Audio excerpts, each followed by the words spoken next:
Greetings, bienvenue, come on in, sit on down. We've been through a lot together, me and you and me, both of us together, whether that be Five Nights at Freddy's, Transformers, Has-Been Hotel, Hell of a Boss, or the oncoming and impending doom of the American justice system, given evidence that we've seen in recent history.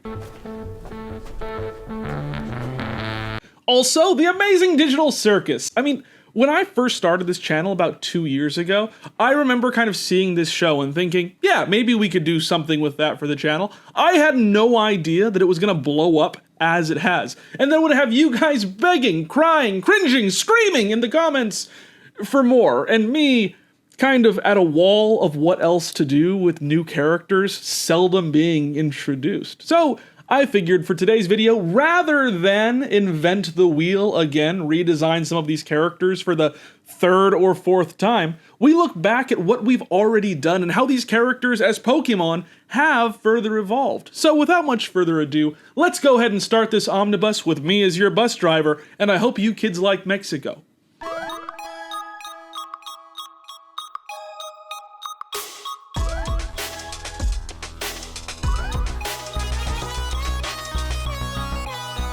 As a person who grew up playing the hand-me-down PlayStation 1 from my aunt and learning computer skills through Mavis Beacon Teaches Typing, the design elements of the show really spoke to me.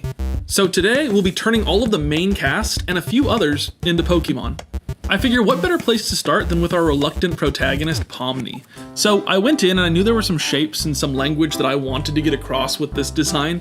I knew that I wanted it to look sad or confused and just have some air of I really don't want to be here about the entire model of this Pokemon. So I got the line work set pretty quick. I knew very quickly what I wanted to go for, and it was just about adding those finer details. So you can see in Pomni's design that her main color inspirations are red and blue, but I wanted to get that yellow in there as well, and that became a little bit more difficult, so I ended up adding these little pieces.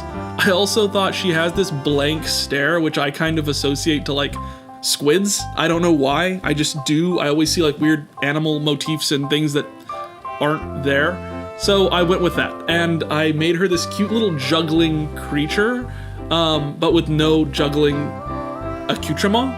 So yeah, I thought it really adds to this sadness and this just despair, and if you've been watching my channel for a while, then you know that sadness, despair, and trauma are my bread and butter, so maybe I was still in the mindset of, yeah, I'm gonna make a Pokemon, I know how to make a Pokemon, you just make them sad.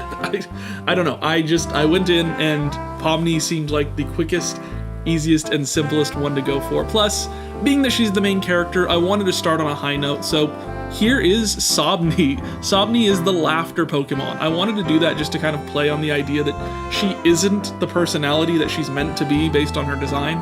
For the shiny, I went with this monochromatic look that is mimicking old cartoons, and I went ahead and made it a normal type.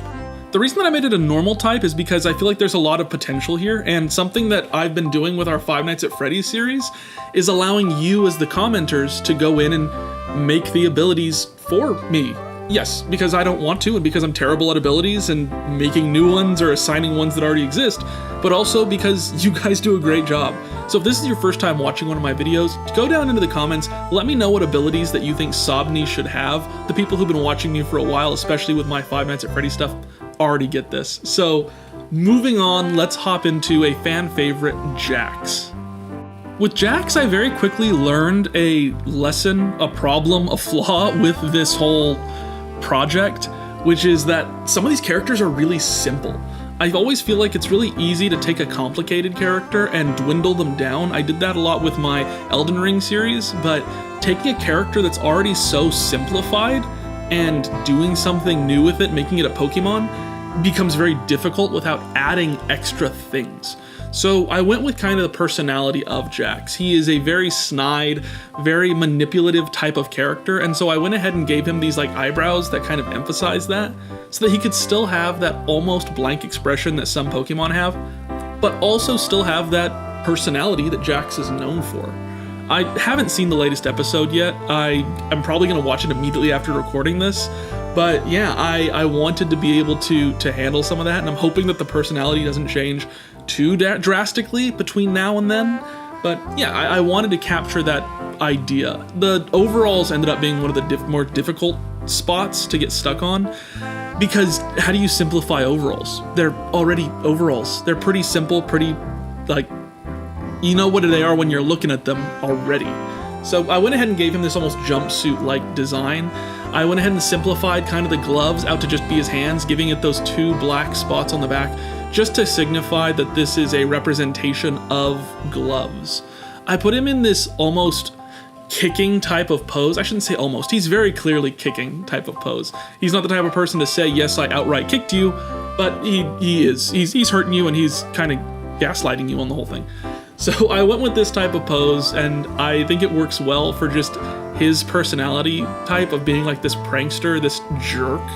And so we have Rabbix. With the name, I wanted to use Jax, and I wanted to use Rabbit, and I thought, Jack Rabbit, or Jack6, or Rabnix, or something. So I ended up just mixing the words together, making Rabbix. I did the same thing for the shiny here, but this will probably be the last time that you see that monochromatic style with the shiny. I made him the snide Pokemon, and for his abrasive personality, I felt there was no better fit than fighting. Normal might have worked too, but I didn't want to get stuck on that one type. So moving on to Ragatha. I wanted to keep that in mind. I've used normal, I've used fighting, let's try to give some variation here. And so I wanted to give it almost this more smaller and energetic type of vibe. Ragatha's based on a ragdoll, very much like the Raggedy Andy style dolls and Raggedy Ann style. So I wanted to go with that, and I decided that this was gonna be a 2-stage form. So first I started off with this baby doll type figure. She's a doll after all, and what better way to emphasize that this is the smaller, more diminutive form than by making her a baby doll type, almost like one of those hay dolls that you see in old movies that like little pilgrim type kids would have. And so I went with that. Looking at it now, I'm realizing it looks a lot more like a Raggedy Ann mixed with a gray alien, which I can already hear a lot of you typing in the comments. That's perfectly fine. I think I'm okay with that, because the whole definition of these characters are to feel a little off. And what's more off than alien? So I think it works, and it definitely is something that goes a different direction, but still keeps a lot of the same flavor as we get into that evolved form. But for the moment, this is Ragdoll. I wanted to keep the term dull because of the dull colors and rag, so Ragdoll. It's the Stitch Pokemon. I also wanted to make it a fairy type because I wanted, again, to give it some variation, and I think a doll fits that motif. For the shiny, I went with giving it this opposite colored hair, so the opposite on the spectrum of this red is this blue, but also changed the colors specifically so that they're more of that dusty and raggedy type of energy to them. You'll notice the bottom of the dress has almost these dust bunnies accumulated to it, and I think that that was really cool. That was an idea that I had kind of at the very beginning for this character, and I end up carrying it through even into this version, which is another Ragatha Pokemon, the evolution to Ragdoll. Not a lot changes between the inspiration of Ragatha and the actual design of this Pokemon, and I think I'm okay with that. If there was going to be a character in this series who was kind of our more human-esque character, I feel like Ragatha really fits that build. So I just kind of went with it. I wanted to change up some of the shapes, so I gave the hair almost this flat across type of look, and then sprung up a couple pieces here and there, just to kind of give it some flavor, a little bit of variation, and cover it in these stitches. I took some inspiration here from Sally from Nightmare Before Christmas. If there's anyone who hasn't seen that and doesn't know what I'm talking about, leave this video right now and watch Nightmare Before Christmas. It is spooky season, which is another reason that I wanted to do this video today. But yeah, I took some inspiration from that with this stitched up dress, giving it kind of these flowy, torn up appendages, and then almost using those dust bunny type fluff balls as the poofs of the dress and the flowing bottom. Almost like without these poofs, this would be your standard like burlap sack style dress. But with them, it almost elevates her to princess status, makes her kind of by silhouette look more regal, but it's all a facade made by the worn out pieces and stuffing coming loose from her insides. I also really wanted to capture that eye. She has one button eye, one regular eye, and in the previous version I went with 2 button eyes. And so this one I wanted to kind of tell a story. What if the button eye fell off and revealed the true eye behind it? These characters are trapped in this world kind of in bodies that aren't their own, and so it's almost this small semblance of freedom. in the story of this design, it's almost the idea that these characters, these Pokemon, are something else hidden behind themselves. I'm not going to get into the whole ARG horror thing. That's for my Porico videos that release on Monday. Today I want to get into Raggy Danny, a play on Raggedy Annie, which is what Ragatha draws so much inspiration from. The shiny keeps the same motifs as the previous evolution, and it's still the Stitch Pokemon. But I wanted to add that ghost type in there as a nod to the abstraction that she goes through in the pilot episode. Partial abstraction, I'll say. But she's still that fairy and still that ghost. She is a trapped spirit, but is still very much kind of the caretaker of everyone else in the world of Amazing Digital Circus. So moving on, we've talked about Raggy Danny, I should say, as the previous Pokemon. One that cares for people and one that takes care of the others and is kind of a staple who survives being abstracted or removed or whatever it is that Kane does to them. So let's draw one who doesn't. One who isn't a caretaker and one who doesn't survive. Sorry for spoilers if you haven't seen episode 2, but I wanted to draw Gummy Goo. Again, same issue that I faced with Jax. He is such a simple character that it became a real, issue. How do I make this into something that's Pokemon-esque? I mean, truthfully, Gummy Goo already kind of looks like a Pokemon. It's a believable design. I mean, plus a cowboy hat. So what do I do here? Well, I just kind of slimmed it down to its absolute base elements. Let's start from the ground up, go from there. I took inspiration from things like gummy bears, obviously, and gummy sharks, and just kind of smoothed over and simplified a lot of the designs of those characters. It honestly helped a lot that for the Five Nights at Freddy's videos, I recently did a Monty, but it also kind of stifled what I was able to do with this design because I didn't want to go too close to the Monty Pokemon that we did just last week, and I also didn't want to get too close to Fuecoco. So I had to do something very, very different here. I went with the kind of mismatched pattern, almost a Spinda variation. I imagine that running into these things in the wild, you come across almost a different flavor often. Maybe you'll come into one of the goon types from the episode where it's purples and pinks and oranges and yellows and all these other colors. And I thought that'd be really interesting, almost like a Spinda type thing, where if you don't know, Spinda has so many variations that it's probably one of the most rare Pokemon to find one with a specific pattern that you're looking for. And that's what I went with for Gumadile. I had to pick the name Gumadile because I actually used the name Gumgator for that Monty Pokemon, but here he is, and I love him. I actually really like this design. For the shiny, I just made more neon green. I figure for the shinies of the various flavors that you'd come across, they would just have a primary color, that's their body color, to the whole thing. They're fairy type, of course, because they're based on food. And for some reason, that's the pattern that we've been going with for a lot of our fairy types. I hear that in the comments and in the Discord very often. Is, oh, well, if it's food, it's got to be a fairy type. It is, of course, the candy Pokemon, and I think it is the perfect size in correspondence to the trainer down there, perfectly friend-shaped. So let's change that. If he starts out friend-shaped, he has to become a monster, I decided. I probably didn't need to evolve Gummy Goo. He's not really around long enough for us to be able to say oh yeah, and what does he turn into? It's kind of the whole point of him being an NPC that he doesn't become anything. He doesn't get to evolve as a character. He just poofs away. Thanks, Kane.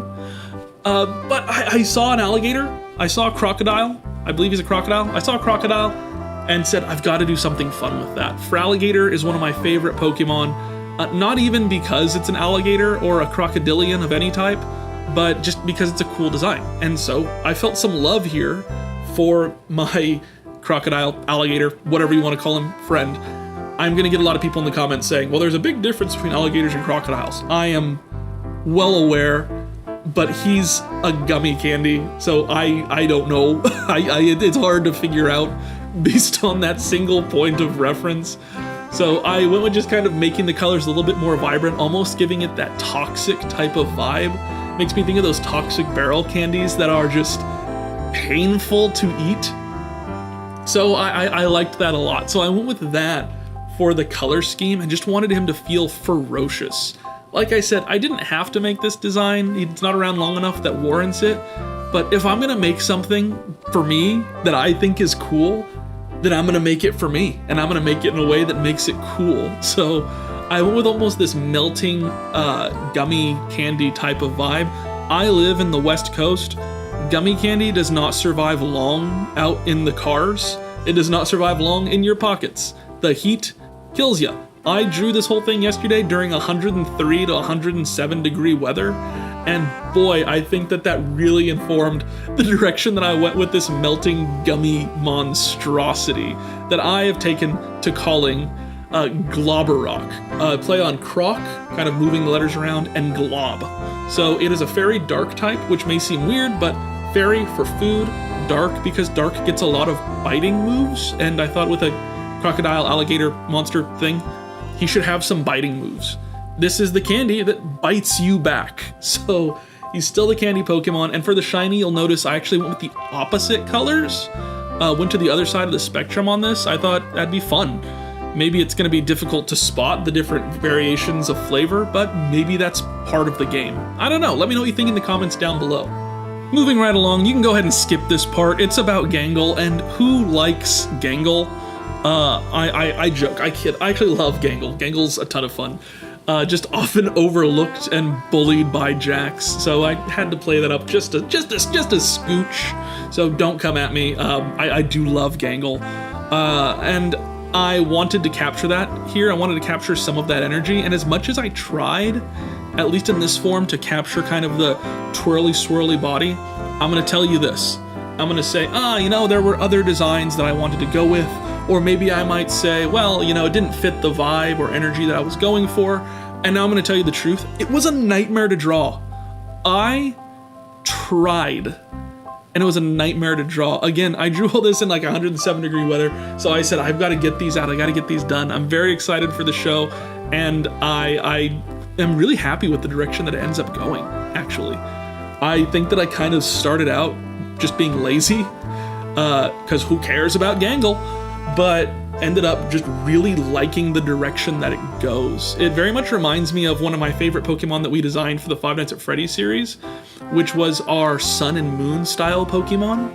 But this one I thought was really cool. I went ahead and gave its emotion to the sad face, being that that's often the one that we see since Gangle breaks her mask, or someone else breaks her mask every episode. So the sad one is the one that actually has the emotion, but this Pokemon will hide itself behind the smiling mask to make other people feel more at ease. So it uses both, and I wanted to capture those tears that I always felt were a really cool part of the design. I like that when Gangle moves around, the tears kind of jangle all over the place, almost like earrings or other jewelry. So I wanted to get that there. I also went ahead and made it a different typing than probably what you were expecting when you heard I was making Gangle to a Pokemon. I made it a ghost water type, and I kind of kept the name Gangle, just kind of pokefied it. But I made it a ghost water type because I wanted, again, to really focus in on the tears aspect, as well as that floating type of energy to it. It almost makes me think of a Yamask type Pokemon because of the mask. But I also see this Pokemon as almost attaching itself to other people. And I thought that was a really cool concept. So I went with it. I ran with it. It is the emotional Pokemon, and yeah, ghost water type. For the shiny, I went ahead and gave it this ectoplasm type vibe because over on our Discord, we're actually doing a monthly contest for October. Rather than doing a prompt every day, because not even I can keep up with that, I'm doing a prompt a week. And so on our Monday video, which is normally our ARG video, it still will be, but I'm gonna be showcasing a lot of the art for that contest. And the prompt this week was ectoplasm. So maybe I just had it on the brain. So as I said, this Pokemon's very reminiscent of a Five Nights at Freddy's character that we did for a different video. And I've gotten a lot of flack for that in a few other areas, comments, Discord, personal physical mail, of people saying, hey, when are you going to evolve your Sun and Moon Pokemon? It would be such a cool concept to do that, and I do intend to. But to hold you over, I wanted to evolve Gangle.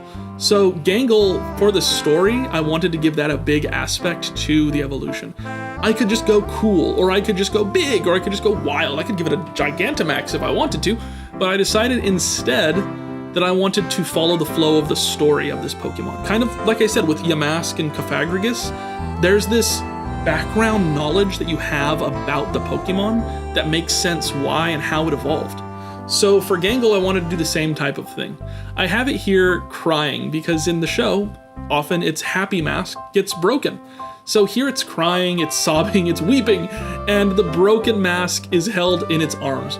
I pictured almost kind of trying to tie those two halves together, hold them together in front of its face in its little fight animation, but ultimately this has led it to kind of just sob even more uncontrollably, its tears flying everywhere, really hopping more into that water type over that ghost type, still both, but we now get to see a little bit more of that water type show with how these tears kind of flow out and wrap around them. Still having that happy mask, holding onto it, just that little sprig of hope, but not there. You'll also notice that I took away the eyes.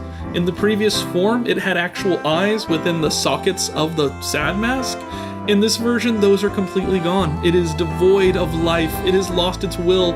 Maybe that happy mask was the last remaining piece of joy that it felt it could have, and now that that's gone, it's just these cold, black, and lifeless eyes, and boy, I'm really diving into the trauma on these Pokemon. It's not Monday yet. I should hold off on the traumatic experiences that I give my Pokemon. So anyway, this is Ganglegaster. The name takes inspiration from Gangle, Poltergeist, Geist just as a term, and funny enough, Gaster from Undertale and Deltarune. So I wanted to kind of incorporate all those together and give it this just energy that I talked about throughout the drawing process, and I think it worked really well. For the shiny, I went with just more saturated color to the previous shiny, much purple and much more green, that's still ectoplasmic energy type material, which almost makes it look like the Joker, which I kind of dig, because isn't that character like the epitome of the duality between comedy and tragedy? I just think it works. Ugh, now that Gangle's out of the way, again, joking, I love Gangle, but now that Gangle's out of the way, let's hop into the best character from the amazing Digital Circus, Kinger. Oh my gosh, I love Kinger, his whole vibe, his whole energy, just mwah, chef's kiss. I love every frame that he is in is my favorite frame of the show, and so I wanted to take that into account, but I found myself really stuck on what are you? How do we make this work? He's got like these white gloves, this wooden head, and then again, super simplified body. How do we make that super simplified body work here? And I was kind of stuck until I started to take some inspiration from things outside of Pokemon, outside of the amazing Digital Circus, and focused on this beetle. Here on the West Coast, we have this thing called the bark beetle. They just decimate trees, and understanding that Kinger is quite fond of his bug collection, I thought that's such an interesting little connection there, especially the fact that he loves bugs. The bug that I jumped on is just a super termite, just devours wood in a matter of days. That kind of fits his whole vibe. He loves bugs and keeps bugs around that would kill him, honestly, absolutely, without a second thought. So I went ahead and made him this bug type, almost a pseudo-Wudo-esque type of energy as well. He is often eaten by these bugs or devoured by them in some ways, to the point that he himself has taken on a lot of those traits as a defense mechanism, but at the same time, he's actually can't be hurt by them. You'll see in the typing that I do, but I wanted to make this absolutely nervous boy, favorite boy, wonderful little Kinger into a Pokemon, and I got stuck. And I think that what I worked out fits a lot of the motifs that I was going for, and while it is a little bit more stretched than normal, I think it still matches the prompt. So this is Kabeetle, steel bug type. Like I said, the bugs will bite him, they'll hurt him, but they're not really gonna do much damage. So steel type and bug type. I don't know, I kind of went a little nuts with this one, to be honest. He is the shelled Pokemon. Maybe he's using a lot of that wood that he himself has eaten. Maybe he himself is a bark beetle, as this like shield, this helmet to show that he is the king of bark beetles. This is why I need you guys. Let me know in the comments what the abilities and dex entries are for these guys. What I do know is for the shiny, I wanted to go very opposite colors, giving his robe much more of a black type of vibe, and his wood helmet hand things more of this bluish type of tint, also mimicking the other side of the chessboard, where he is the white piece, the shiny would be the black piece to the same chessboard. I actually kind of spent some time trying to figure out if I wanted to make him a King Gambit type of thing, and went against it. Following Kabeetle, I want to jump into Zooble. What the heck? What the heck am I supposed to do with this? I ended up attaching myself, which is a fun little pun there, to the idea that Zooble is a customizable type of toy.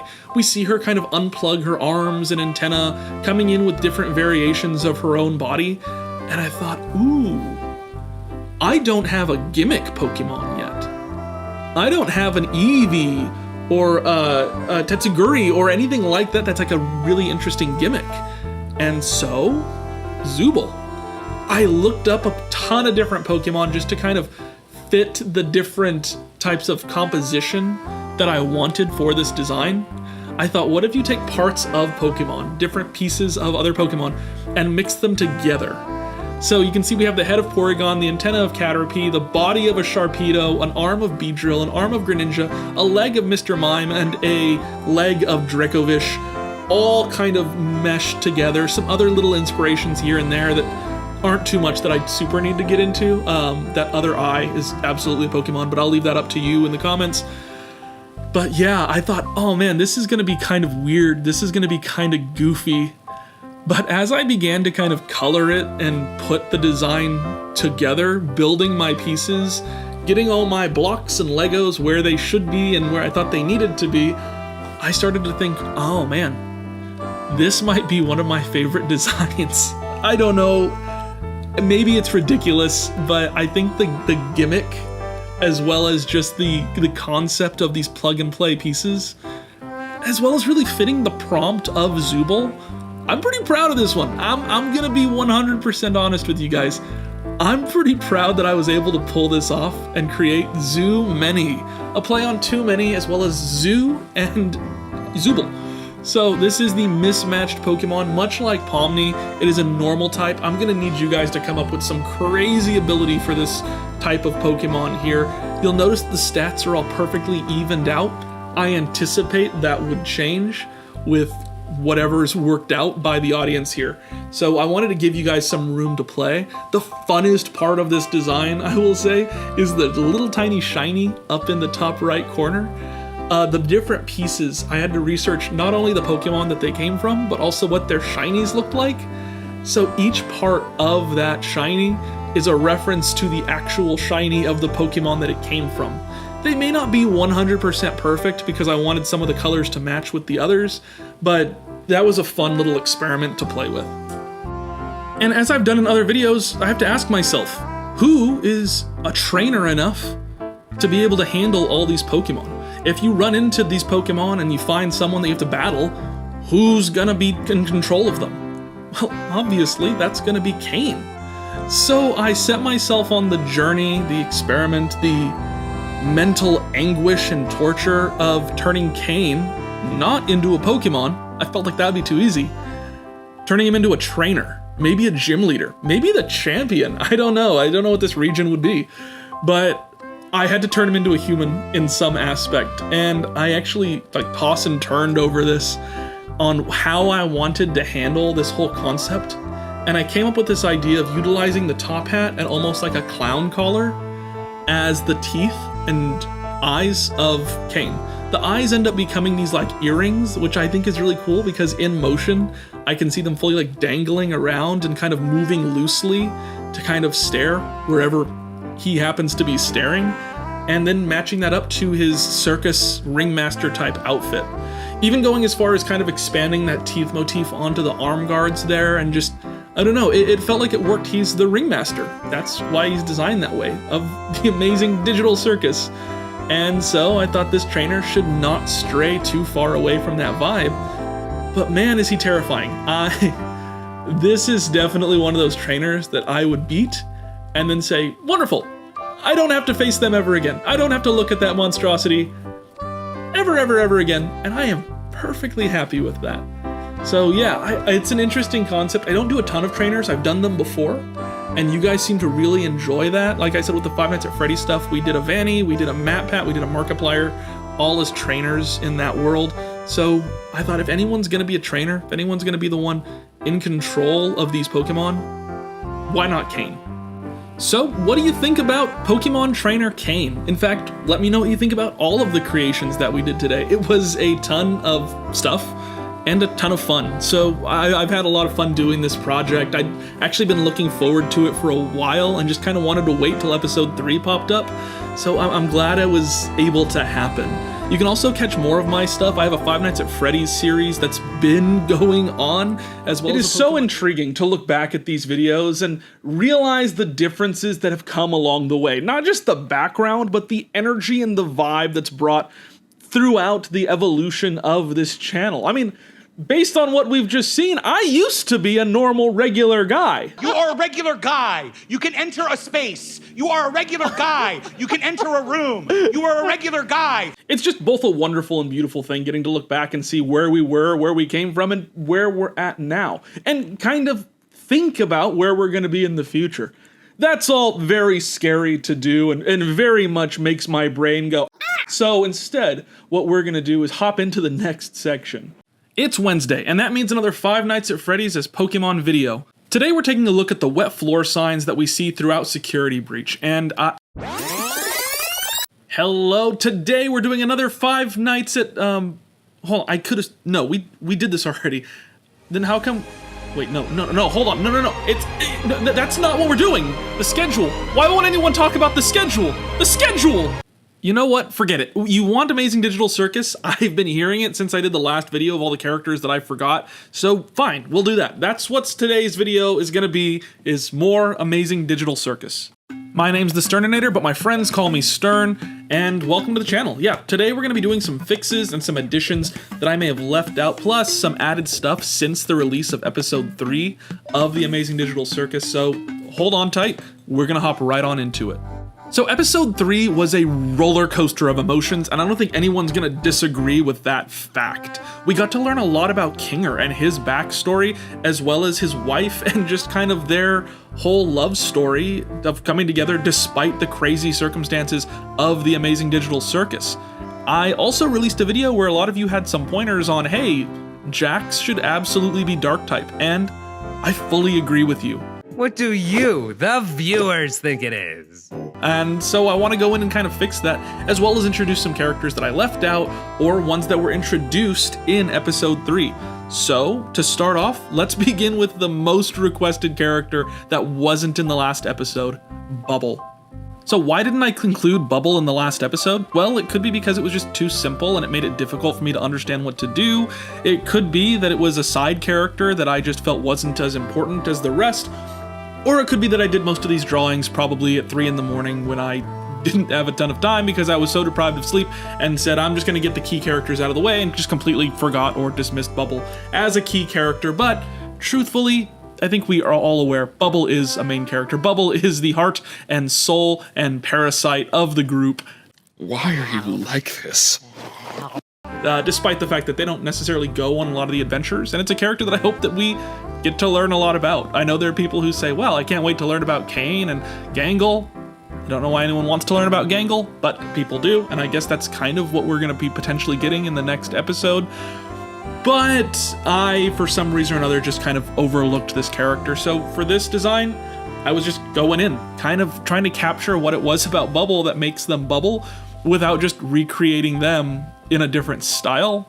And I'm hoping that I did that. I'm hoping that I got that point across and can say mission accomplished on this design. It's not necessarily a Bubble with sharp teeth, and it's not necessarily something that doesn't reflect the character. It's just a simple design. I kind of took inspiration from characters like Cryogonal. And so here is Babber. Babber is a play on the term babble as well as bubble, and a play on the term in Japanese for a bubble, babaru. So it's the bubble Pokemon, water flying type, really felt like it fit. And for the shiny, I went with a pinkish color to reflect less the soap type of bubble and more like the bubble blowing type of bubble. Also feels very candy-esque. which I feel kind of fits here. But yeah, I'm pretty happy with it. Let me know what abilities you think Babber should have in the comments below.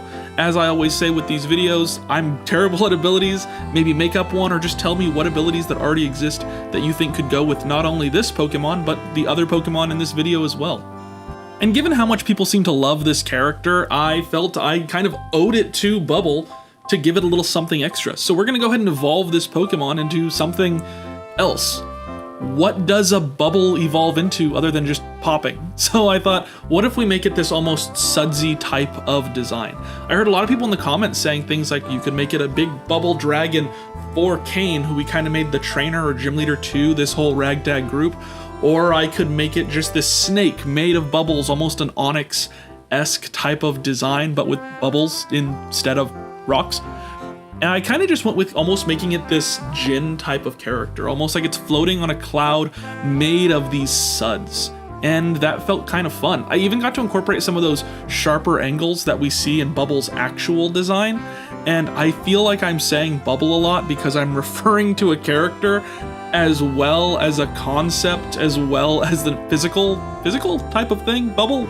So yeah, I'm saying Bubble a lot, and it's going to continue. But I just went in and had the opportunity here to kind of complex it up a little bit, give it some shape, give it some value, give it some definition. And I'm wondering if maybe doing the leaks that I did recently in our Friday video helped me out a little bit with these clouds, given that I kind of did so with the Tornadus type of energy. I don't know, I just been in a very cloudy mood. So it felt like it worked, it fit, it gave me an outlet for that design, and I think it was able to make it work despite Bubble being a very complex against character. I don't know if that's a term, but it was a very anti-complex character, and I wanted to build upon what was already there and what we already did with its previous form in Babber, so I just kind of rolled with it, and it felt fun, felt cool. I often listen to YouTube while I do these, and I kind of found myself not realizing what I was drawing or doing until it was nearly done, and I thought, oh, this kind of works. Also gave me an opportunity to practice a different type of shading that was a little bit softer. It's not quite what I normally go for, which is a little bit harder shading. This one was very soft, but I feel like it works given the prompt of a floating, sudsy type of bubble character as Bubble. And so here we have Shobabber. Shobabber is a play on soap, bubble, the Japanese pronunciations of those terms and the language utilized for those terms, as well as having that sha sound, which I think is cool given the sharp teeth. Sha. Just kind of makes sense in my head. I don't know, maybe I'm weird. Still the bubble Pokemon, still water flying, still that same motif for the shiny with those pink bubbles, and I think it's definitely one of those shinies that I can see kind of spotting from afar in game and seeing like, yes, yes, that's the one I want, yes, and running towards it. It's a very cool concept, I think, of utilizing both those cloudy type of bubbles and that pinkish type of bubble blowing bubble, if you will. But yeah, super pumped about this one. I'm kind of down that I didn't get with it before, but yeah, now we officially have Bubble in the series, so there you go. Hope you're happy. Speaking of rude dudes with attitudes, I got a lot of people letting me know in the comments below that Jax should be a dark type. I put him as a fighting type in the previous version because of his abrasive personality, but I think y'all are right. He definitely deserves to be a dark type. So, rather than admit my mistake and say, yeah, you were onto something, I should have done that, or anything like that, I'm gonna say, don't worry, I always planned for him to be a dark type. He just had to grow into it. So here he is in his evolved form, and I'm just kind of deciding kind of what shapes to go with. I kind of went with this idea of focusing in on the ears because he's a rabbit and utilizing those. He's also very cartoony, very stretchy. He almost reminds me of those toys. I actually had a rabbit toy of this when I was a kid, weirdly enough. That was like a moldable plastic over a wire frame. So it was able to be posed and moved pretty easily and kind of stick in that pose. I remember often having it sit up on the corner of my dresser when I was young, and I feel like that's kind of the same energy that Jax has. If he's based on a toy, I feel like it's very much those types of toys. So I went with the same type of build for that, giving him these oversized feet, oversized hands, and taking those same elements and putting them in the ears as well. His ears kind of drop down, loop down, and I can see those being used in a number of attacks, which I think would be really, really cool to see. But yeah, I just kind of expanded everything bigger, better, badder. And I think Jax would be happy with that. He wants to feel like he's the coolest, most well-educated guy in the room, and so I went with that. He is the biggest, he is the baddest, his ears fill a room, his hands and feet fill a room, and his eyebrows even, which I kept on to reiterate what I did in the previous version. I wanted to give him that snide type of energy, but I didn't want to just leave his face blank, so I incorporated that shape, and it allowed me to bring those whites into the gloves as well. So there's a couple shapes here that are new to the design that weren't in the previous, and also aren't in Jack's design initially, but I feel like they really fill out the energy that I'm trying to capture, as well as just the shapes that make it a Pokemon. A lot of the characters in the Amazing Digital Circus already kind of feel Pokemon-ish, so I wanted to figure out how do you make it even more so? How do you not abandon the concept and just say, I'll just draw them as they are, but go in and add on to what's already there? That's not necessarily the case every time that you draw a Pokemon looking to add stuff. Sometimes it's about taking away. But in this case, with a character like Jax and the personality he has, I wouldn't want to take anything away. I'd want to make him bigger and badder than he was before, and I feel like I was really able to capture that with this design. And so, as an evolution to Rabix, I want to introduce you to Jack Rabix, the Snide Pokemon, now fighting and dark type, as requested.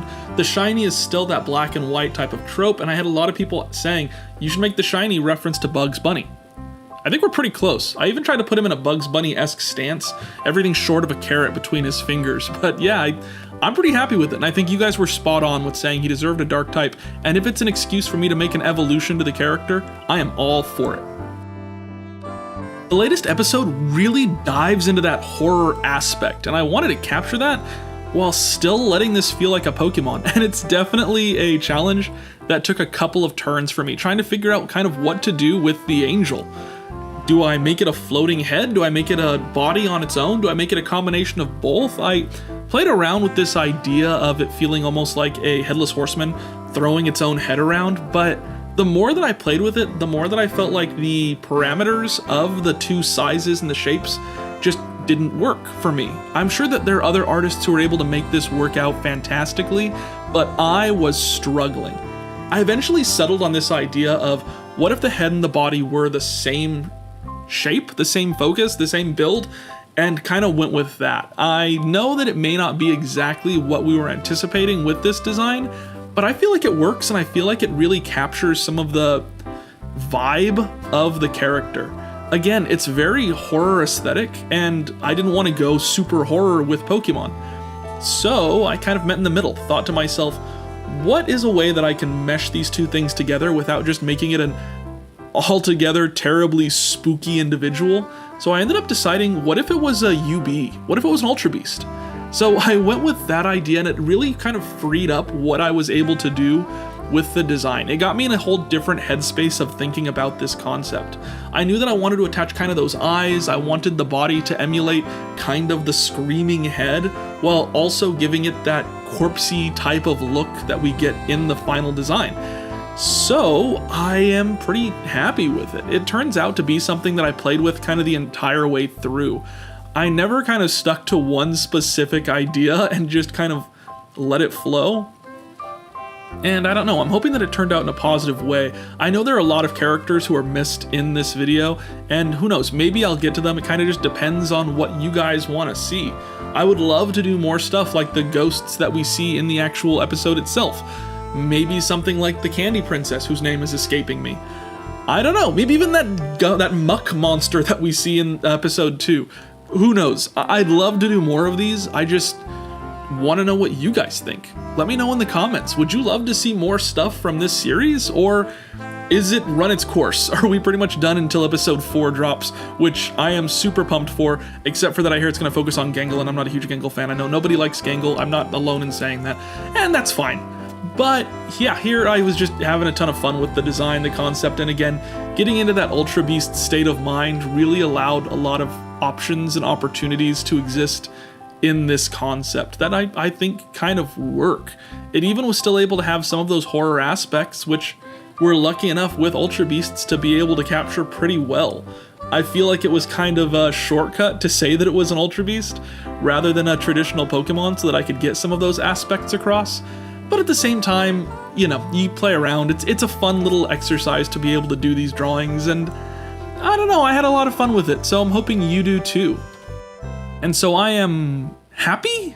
Happy is a word to introduce you to Yippee Hypnos, the uneasy Pokemon, because unease is exactly what I was filled with when this thing popped up on the screen, and I realized, oh, we're going a very horror direction with this concept. It was a genuine fright for me, and very well done. So for the shiny, I wanted to go with colors that are inverted in the eyes. The big key feature you're going to look for is rather than the eyes being that reddish color, are going to have that bluish color outlining them. Very much indicates that whole moment where it kind of changes color and brightens up as it screams. I think that's really cool. It is a psychic dark type given its hypnotism ability like we saw with Kinger, opening its mouth and revealing more eyes. Ooh, that'd be fun. I can imagine this thing's whole torso kind of stretching as it begins to roar and it's filled with more of those multicolored eyes. As a UB, it needs an official name, and I'm leaving that as well as the abilities to you guys down in the description below. Comments. I should say comments. Down in the comments below. In the description is where you're going to find stuff like my merch store, our Discord, which is a very quickly growing community. This Saturday, we're going to be going over the winner for our Into the Pit contest, where some lucky individual is going to win a copy of that game. But for the moment, yeah, go down into the comments below and let me know what this guy's dex entries, abilities, and official name would be. You guys are always great at that. I love it, so I'm really looking forward to it. It's funny to me looking back and kind of going over these videos and realizing that I feel like I never fully got Jax right. He's definitely the character that I designed the most throughout this series, and each time there is such a different vibe brought to the character based on the comments that people are kind of infusing and injecting into the conversation. I mean, the comments are useful, it's just oftentimes it's this tug of war between the two, which I think that Jax as a character really plays into that idea of understanding what it is to be pulled to one side saying, hey, we really love what you did, we really enjoy the direction that you went with this character, and the other one saying, hey, you did it completely wrong, and you should be ashamed of yourself. So it lends itself to why so many of these characters are kind of redesigned. Also, it's just kind of fun, and I like fun. So speaking of fun, let's hop right into the next section here. Depression Beard gone, and just in time to watch the newest episode of Amazing Digital Circus. I cannot wait to see what shenanigans the gang gets into this time.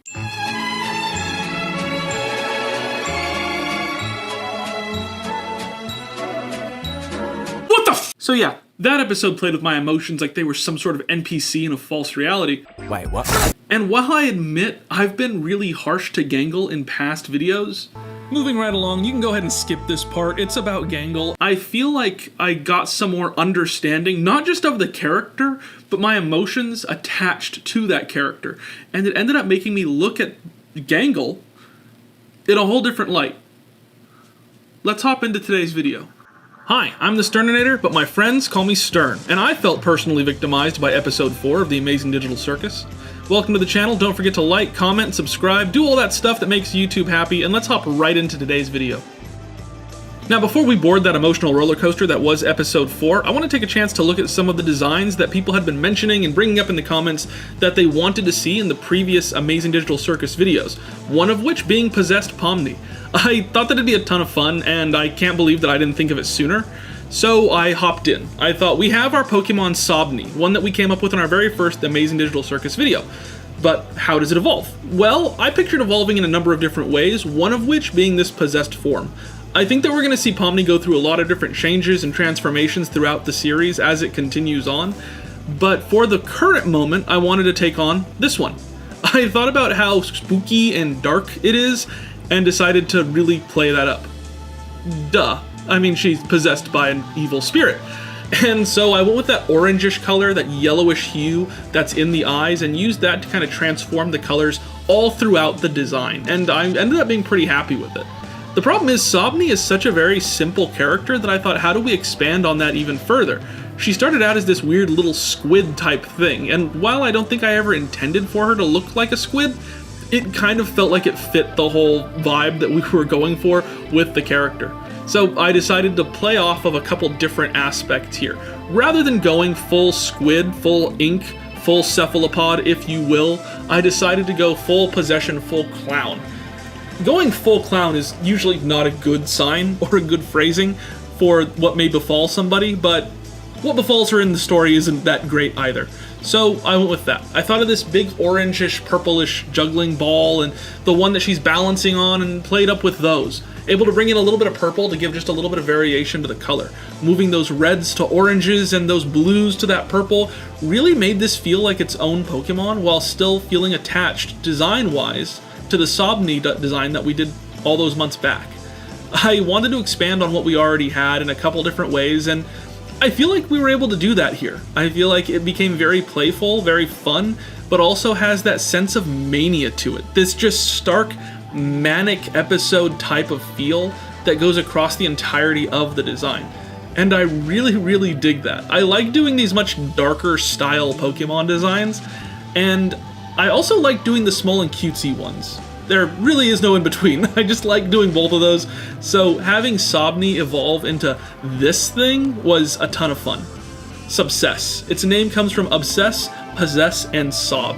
It is the false mind Pokemon, being that Sobney is possessed in this form. It becomes a normal ghost type, and the shiny takes on the same colors as the initial Sobney, which I think is fun. This is definitely a Pokemon that I could see myself shiny hunting. I dig those shiny colors just so much. In episode 4, we get to meet a lot of new faces. We also get to see a lot of old ones, which was like baffling. That was crazy. I don't know why I didn't anticipate that we would, because it was very much mentioned in episode 2 that we may see these characters again. And so this reintroduction of Gummigoo just threw me. I love getting to see this dude. And the fact that we already have a Pokemon design that I went with for this character, that being Globocroc, I thought, well, this is a good opportunity to either redesign that character or kind of reflavor it in some different way. So I went with this idea that in the newest episode, Gummigoo is very much the love interest of Pomni, this thing that she can't seem to either understand, doesn't remember her and never will, or this character that she has some form of attachment to. The only thing that she's met outside of this world that seems to have some form of attachment outside of also being trapped, or at least knowing that it's also trapped. So I wanted to reattach those ideas to this design. I went with something that felt a little bit more humanoid and was able to stand up on its hind two legs. While I do kind of envision this crawling on all fours, I wanted to give it that type of stance. I wanted it to feel like it had a little bit more personality akin to a human, and so I did this with it. Also, given the backstory of what happened to Gummigoo, I wanted to incorporate some of that ghost typing. He is very much returning from the dead in this episode, and I wanted that to be a part of the design element, part of the play here. So I honestly took some inspiration from some already existing Pokemon, that being our lovable fire starter from Paldea, and gave it this skullish, whitish face to imitate that death type of look. I also brought those colors into the tail just to balance things out a little bit more. Still wanted to maintain some of that gummy bear, gummy candy type of aesthetic, but play with it a lot. It was a lot of things being brought in. There was a crocodile, there was death, there was gummy bears, there was candy, and altogether just trying to make all of those things fit in a way that made sense and transposed the ideas well, while still playing with this new shading style that I've started doing recently. So it was a lot, and I'm hoping that it works because I actually really, really like this design.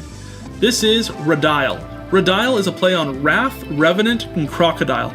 It is still the candy Pokemon and is a fairy ghost type now. Its stats have gotten a little bit of a boost there, and you can see from its size, it's a lot smaller than our previous iteration of this type of character, but I think that it fits a lot more for the style and position that we want this to fill in a team. So we've been reintroduced to a lot of characters, but what about the new characters? What about Orbsman? This character, ever since first appearing on screen in that episode, I realized this is my spirit animal. Orbsman is amazing. from his weird reflective texture and that 1990s style of computer animation that he kind of has all about him, to him clipping through the actual cash register in the episode, I thought, man, I hope that we see more of this guy. I know all of the main cast are going to get their backstories kind of explored, but Orbs Man, if I could get a full Orbs Man video, I'd be ecstatic. I'd be pumped. If they did an episode that was just Orbs Man, I'd be there. You know, if Orbs Man has one fan, it's me. If Orbs Man has no fans, I am gone. So I love the character, and it's actually the character who was, when watching the video, I thought, okay, Orbs Man has to become a Pokemon. That was my first inclination, my first thought was realizing that and realizing I have to make a video over this, if not just to get this character out there. I don't know. I don't know what it is about him. I don't know if it's the, like I said, the texturing and reflective surface that makes him feel oh so 90s, or that cold, dead look in his eyes that tells him there's not a thing happening behind that head. There's something about him that I was like, this is my spirit animal. And yeah, I hope you feel the same way. Let me know down in the comments. And while you're down there, as I often say, let me know what abilities that you think that these Pokemon would have. You guys are so much better at that than I am. I'm not even gonna try. Plus, I'm always so excited to see what you guys come up with. So yeah, head down to the comments, let me know whether it's an ability that already exists or an ability that you feel should be created specifically for this character. And also, down in the description, we have our Discord, where we do all sorts of fun stuff. Right now, we're doing our advent calendar. A different challenge prompt drops every single day, mysteriously, somewhere on that server, and we've got a great community going on there, as well as you'll be able to get our video schedule, so you'll be able to see what videos are coming out each week prior to them actually dropping. A lot of fun stuff, a lot of really good things going on over on the Discord, so check that out. I have to talk about the Discord then and there, because it's the only thing that will get me off of rambling about how wonderful Orbs Man is. I dig him so much. This is actually the second iteration I did of this character, because a lot of reasons, but I ended up doing a full iteration, full art, full drawing, full PNG export of this character, and decided last minute, he's so much better than that. I need to redraw this. So we have Orbian. Orbian's name comes from Homo sapien, meaning man, and orb. So Orbian, the orb Pokemon. Normal steel type because I based him more so on ball bearings than bubbles, but that shiny still brings in that bluish color that we see with the actual Orbs Man. He's a big boy, and one that I would be proud to have rotating and spinning around on my team. Before we move on into something new, I think it's important, given the subject matter, to take a look back. This, what you're watching, is me drawing Gangle-Gaster from a previous video. At the time, I didn't know much about Gangle. The character hadn't been explored, and what I could make of her was that she was sad and annoying. She was my least favorite character and of the group because I just felt like I didn't understand her. Like, she was always just crying for a comedy mask because it was some kind of security blanket that didn't really add much to the story with or without it. I felt like even when she got her comedy mask in the most recent episode, it didn't really change much apart from make everyone around her uncomfortable, despite the fact that she almost kind of did it for them. Because smiling makes people more comfortable. That things would be okay because after all, she was smiling now, right? I became frustrated with the character for a number of reasons before I came to the realization that I was looking in a mirror. And all of the hatred that I felt towards her was because in other media, I had never seen myself portrayed so accurately. In the final few moments of the episode, Gangle is relieved to be able to remove her new comedy mask and actually smiles. Willfully and truthfully smiles despite having only her drama mask. It's this stark examination of depression, in that the relief comes not from pretending to be happy, but in finding ways, as small as they may seem, to truly be happy. To be unencumbered by the weight that comes with that mask. That's why it's called masking.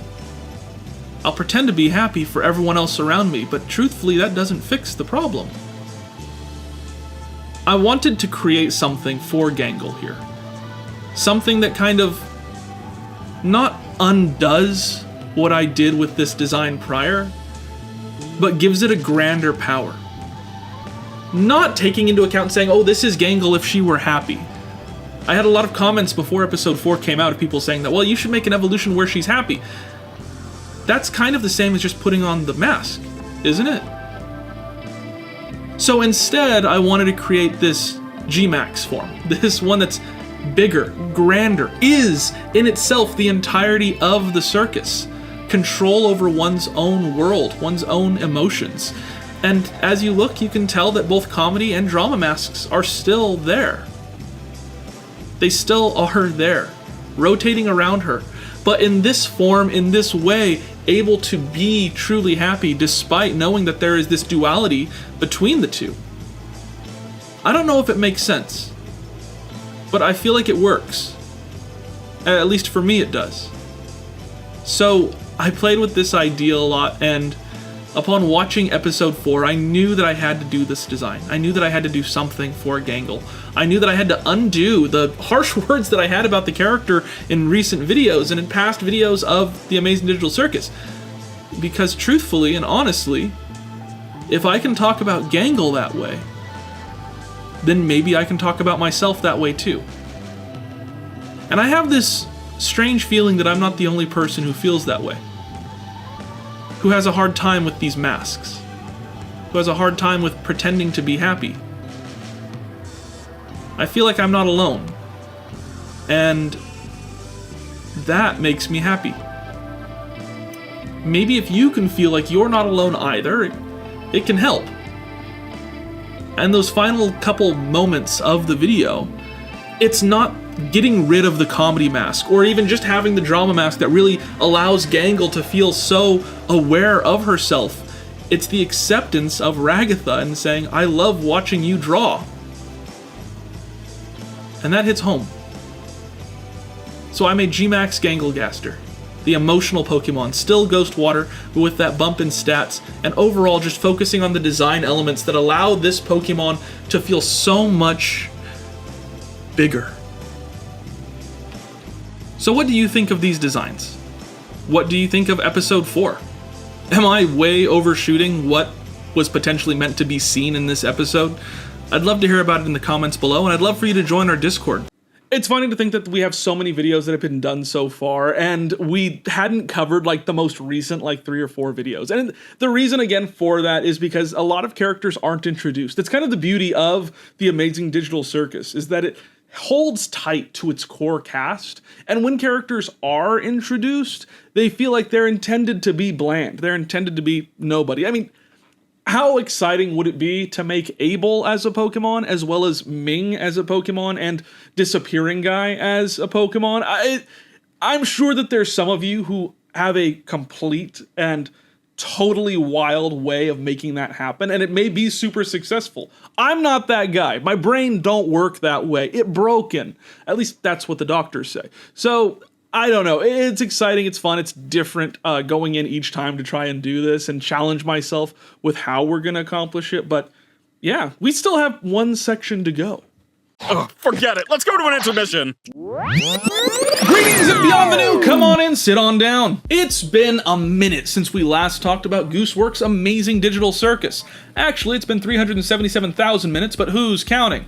And since the pilot first dropped on YouTube, the show's fanbase has exploded, exponentially growing, allowing for the show to move out of the ecosphere of YouTube and go further into Netflix itself. Streaming, isn't that insane? That we're now seeing more shows like Amazing Digital Circus, Hell of a Boss, Has Been Hotel, things like that moving from being YouTube projects into much larger streaming venues?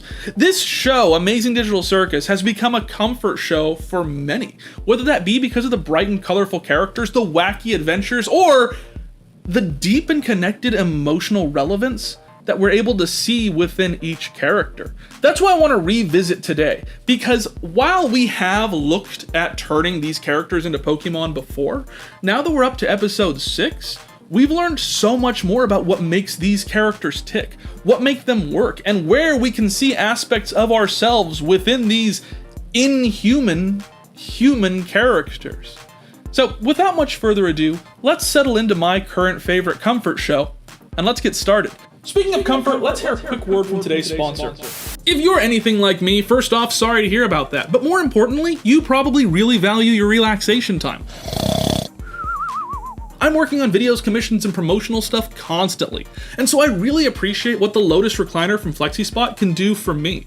The recliner itself is a wide 20.9 inches with 9.8-inch armrests, and I mean, look at the width on these guys. Being wide is one thing, but they're also super soft and so perfect for just about any form of lounging, whether upright, sideways, or cross-legged. I mean, I stream a lot of content for work, and so having a chair that I can sit in with so many positions is absolutely a perfect setup, and one that makes watching TV feel so much more like relaxation and less like work for me. And the rocking mechanism and swivel features let me release some of that built-up stress throughout the day and keep up that bit of motion that makes this recliner feel less like your standard chair and more like a warm embrace. Plus, when I get a little extra Yippee, I can effortlessly recline the back and pull up the leg rests, making nap time imminent. I often forget to sleep, but with the Lotus, I actually look forward to it. The concealed storage space even gives me a quick spot to put my laptop, book, or other doodads. Ooh, yeah, we want to keep that one close by.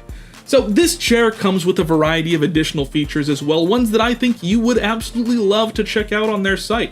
You can do so by clicking the link below, and don't miss out. Use my exclusive code LOTUS30 to get $30 off plus free shipping. That is Lotus, L-O-T-U-S 30 to get $30 off plus free shipping. I really love this chair. I wouldn't talk about it if I didn't genuinely enjoy using it. So check it out and let's get back to the video.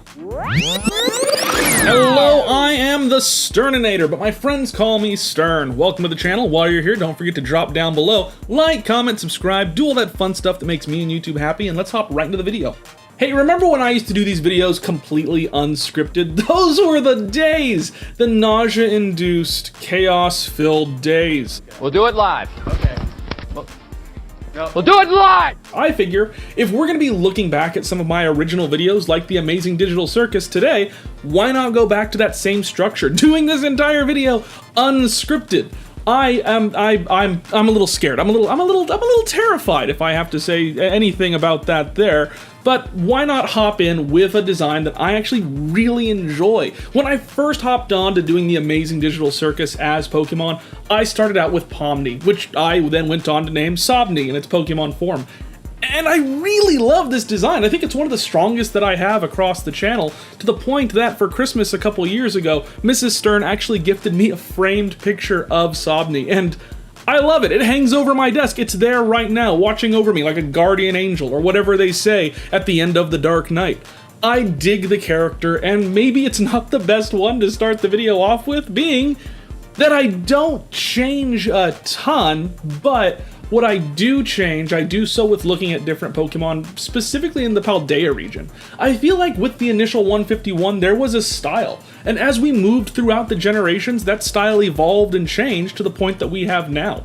Characters feeling a little bit smoother, a little bit less complex, and having some different variation in their emotional aspects. I mean, if you look at Charmander as an example, it was a lizard, but now that it's been evolved over time and the design has been de-corrupted, if you will, he's a happy guy. Look at him. So I kind of wanted to do the same with Sobni. It's been about a year and a half since we last visited this character, and I'd hope that much like the Pokemon Company itself, my art style and my understanding of the Pokemon aesthetic has changed and evolved. So without much further ado, here is Sobni, the sad clown Pokemon. They prefer to hide, but the sound of their sobbing often gives them away. Many ghost stories have been told of monsters wailing in abandoned carnivals and circus tents, but more often than not, it just turns out to be a gaggle of these Pokemon. And hey, the shiny is a reference to the possessed Pomni. Maybe that might be worth visiting in another video. I know that in my initial concepts of these designs, I did that one for like the second or third video in this like chain of videos, but I don't know, I'd love to hear what your thoughts are about that. Next up actually isn't a redesign, but an introduction of a character that should have been in since the beginning. When I first went over these designs, I really just kind of laid out 1-to-1-to-1-to-1 for each character, but Jax is definitely a character who needs a little bit more thought process, a little bit more experimentation and extrapolation. So I played up the idea of making it this cute little starter style. I think in the initial design for his first form, I went with something that just looked like Jax and then built from there. So here, I wanted to kind of do the opposite. Start with Jax in my mind, who he is, where he's going to be, but kind of shrink him down to something smaller, more versatile, and a little bit bouncier. I looked at Pokemon like Scorbunny as a big example of this, as well as actually Pokemon like Mew and Ditto, how they have a certain vibe and energy to them that I wanted to capture within this. A playfulness. I mean, Jax is a jerk, he's an a-hole, he's a d-bag, he's any number of letter followed by noun. So I wanted to play up the idea of him being a little bit cuter, a little bit more prankster-esque in this design. A little bit of Impidimp in there as well. I really looked at a lot of our more playful Pokemon designs when structuring out what I wanted to do with this pre-evolution to our official Jax Pokemon, but I really dig it. I mean, I had a ton of fun with the next form, but this form was so much fun. He's so cute and small and bouncy. I mean, he just feels like a plastic rubbery toy, and I consider that alone a success. Jackson, the snide Pokemon.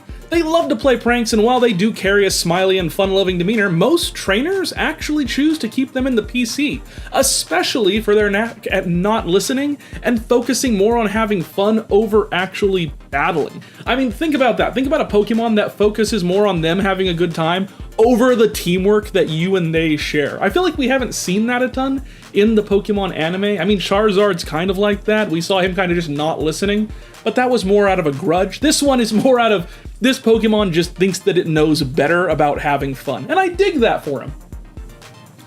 Now, I want to listen to kind of what the chatter has been said about the initial design. When I first did the Amazing Digital Circus as Pokemon, I had no intent of ever coming back and revisiting these designs. I really didn't. And it's not because they weren't fun, they were a ton of fun.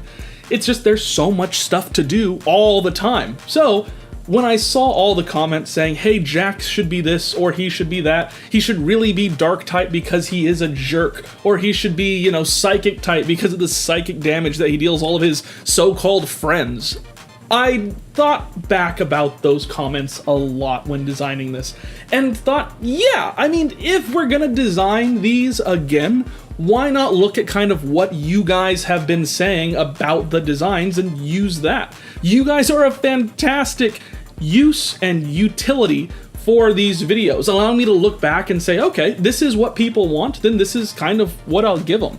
It's one of the reasons that I'm so active on our Discord. I always want to ask and verify if maybe I'm going the wrong direction or what you guys want to see in videos. Our Pleb Plus program is only $3 a month, and it allows you to voice those opinions in videos. In fact, I've got a couple videos coming out that I fully went into the Pleb Plus program on Discord and said, hey, I need your help. I need you to tell me what to do because I am kind of lost here, and it's worked out phenomenally.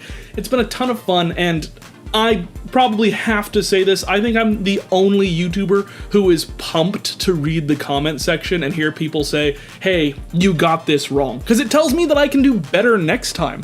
I mean, if you find out that you did something perfect, what's the point in revisiting it? But here, you guys were loud and you guys were clear, so why not go in and make Jax just that much more exciting? And buddy, this is exciting. I dig the design, I dig the elements that we were able to bring in here. I did move away from kind of the orangish, pinkish type of hue of his overalls, more into this orange fighting type color, but I feel like it really emphasizes the emotion and characterization of Jax over the one-to-one comparison. Yeah, we could make a Pokemon that looks just like Jax and move on, or we could make something that really captures the vibe, the feel, and the aesthetic of his emotion, and I would much rather do the latter, so here he is.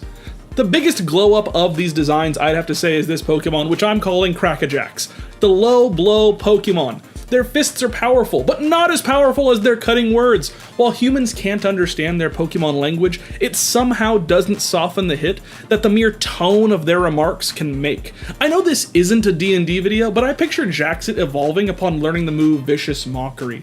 What do you guys think? Let me know. Another character that I've learned to love over time Another character that I've learned to love over time. When the first episode of Amazing Digital Circus came out, I was pretty vocal that I did not like Gangle. And I think I did so for the next episode or two, just saying, I don't think Gangle's interesting. I don't really care for the character, but you guys made it very obvious that you love the character. And I have to say, upon actually seeing the video focused on Gangle, I pivoted hard. I realized that maybe the things that I don't like in Gangle are the fact that I see so much of myself in them. I wish I could say it was some other reason, their hearts or their shoes, but whatever the reason, I stood up there on my mountain hating the Who's, Gangle. And while playing into that and looking at the character as this kind of self-insert type of character, I came to love them. I came to realize that the things that I didn't like about Gangle were the things that I don't like about myself, and it became this very big heart-to-heart for me upon seeing that video. Have you felt the same? Have you watched the Amazing Digital Circus, seen these emotional spires that characters go into, seen how they are able to extrapolate ideas that maybe we're not able to vocalize about ourselves? And have you been able to grow and learn about yourself from that, or am I just preaching to the choir? Am I talking to a wall? I'd love to hear it. Let me know down in the comments below what you feel about these characters and how maybe this show has affected you, or if I'm just crazy, if I'm just losing my mind and seeing cartoon characters pointing at the screen and going, that's just like me! I don't know.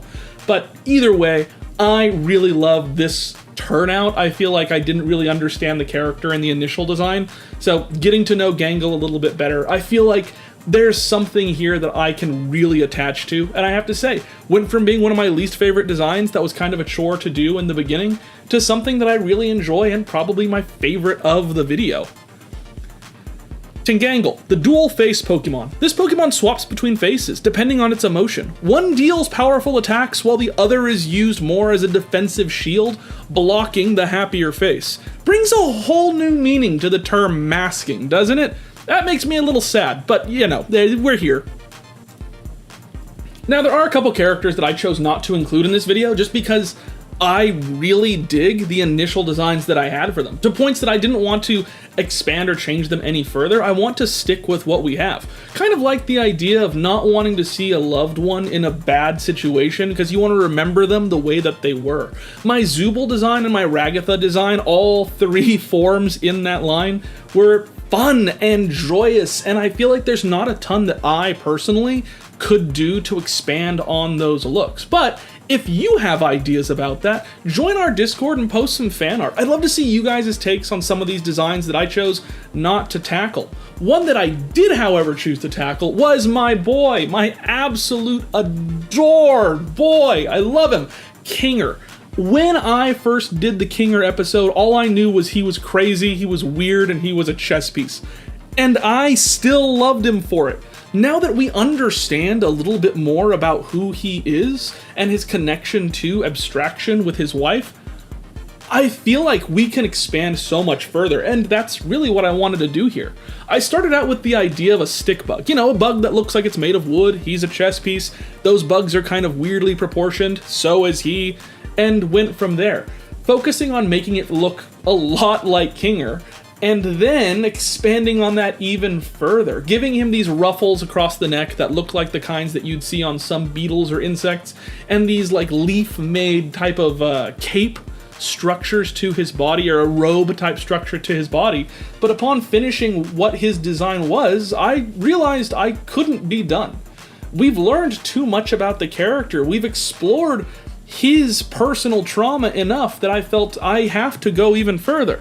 We must go further beyond. So I played into making a female counterpart, one that kind of can't live without the other. They need one another to function and survive. I picture there being this really interesting mechanic to the two, revolving around double battles. The way I see it is maybe this Pokemon or the other becomes confused or suffers confusion when it's not battling alongside its other counterpart.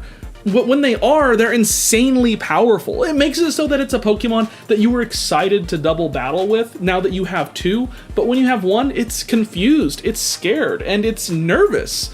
I love getting to infuse the emotions and story of these characters into the designs that we're making. True, they're not always going to be a one-to-one design from one to the other, but again, capturing that vibe and capturing that energy and applying that into the Pokemon, I feel is so much more important. You could just redraw the characters again, post it up and say, yeah, there's Jax as a Pokemon, there's Pomni as a Pokemon, but getting to infuse what you know of the characters not only gives them a new life, but I, as an artist, feel like it's just so much more fun. There's a reason that's what this whole channel is about. So here are male and female Checkmate. I wanted to name them that because it's checkmate, but I also wanted to keep the idea of mate in the name.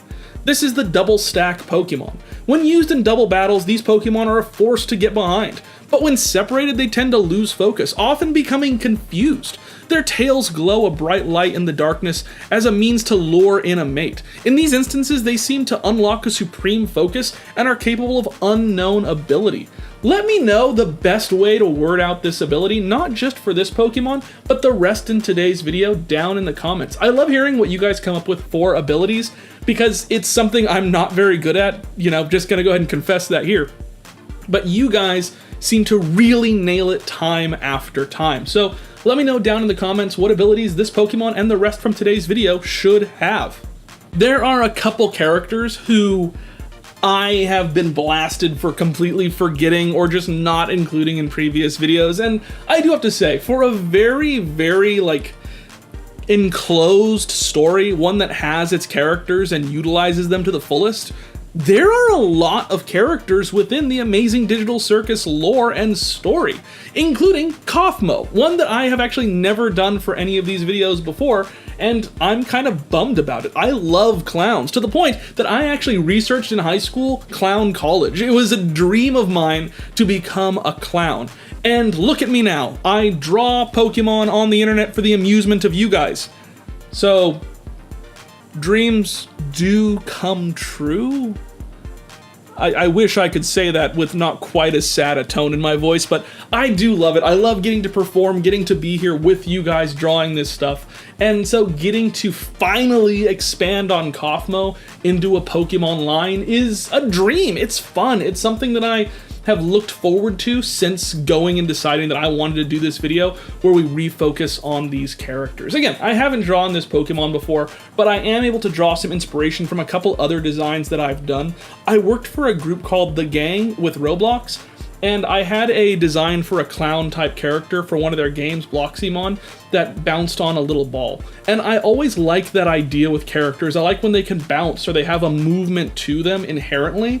So when going into this design, I decided, why not carry over that type of movement and play into it in a couple different ways here? I looked at Pokemon like Relor as an example, wherein the Pokemon is the Pokemon until it evolves, and then it becomes a whole separate thing.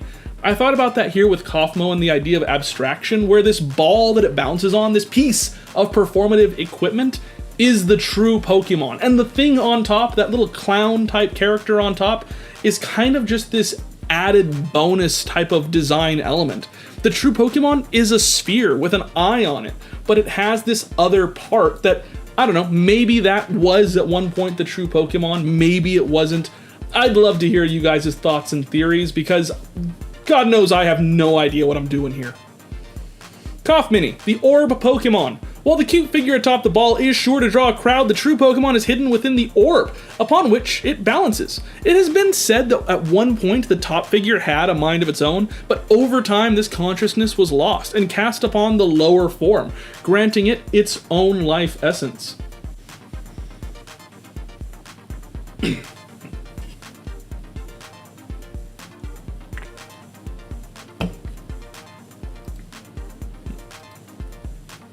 But to be honest, whenever it was brought up, hey, you should really do Kaufmo in the comments, I could see the writing on the wall. It was, hey, you should do Kaufmo, not because we wanted to see Kaufmo most of the time, it was because you wanted to see what abstraction would look like. So I abstracted him. I took our cute little clown, turned him inside out, stuffed a bunch of eyeballs in him and said, there you go, I hope you're happy, here's your cake, now eat it. It's sharp, it's pointy, it's black, and it's covered in eyeballs.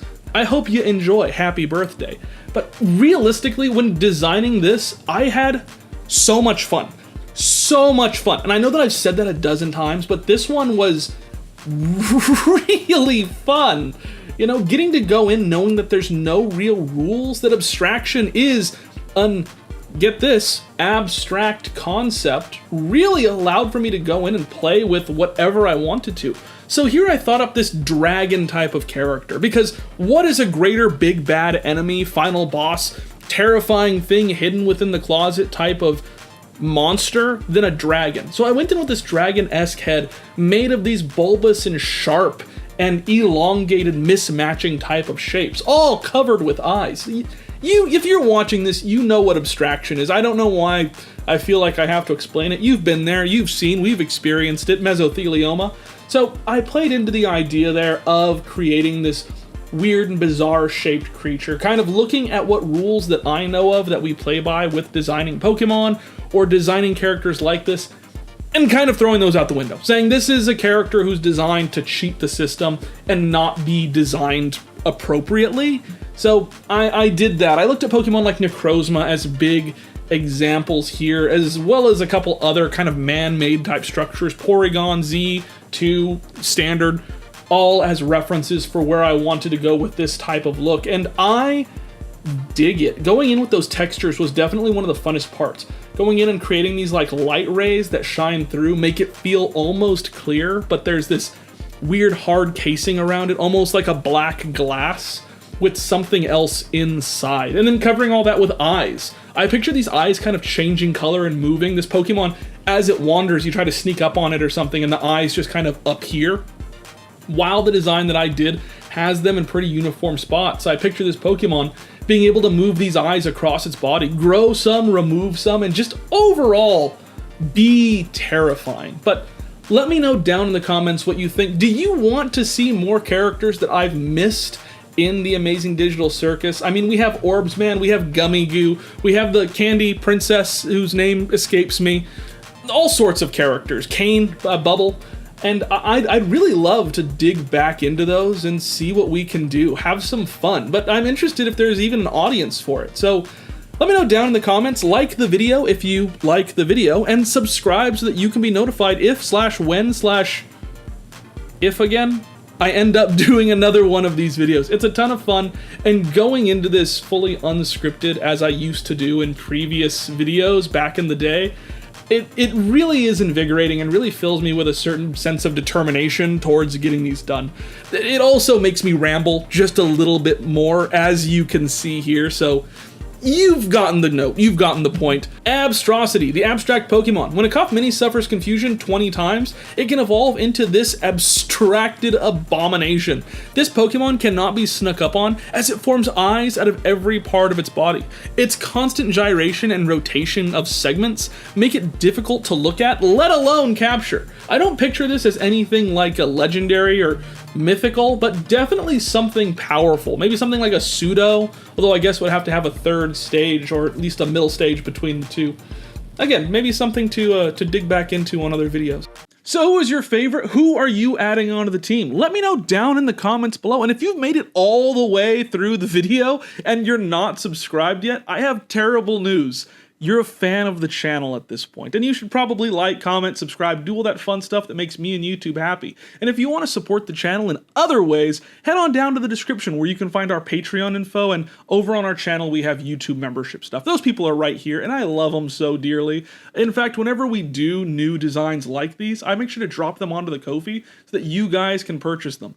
These designs are relatively old considering everything, but there are designs from other videos there. Highly suggest you check it out. You can find me everywhere, including the Discord, which is also going to be down below. And with all of that said, it sounds like you know where to find me, and I'll catch you in the next one. Play the song.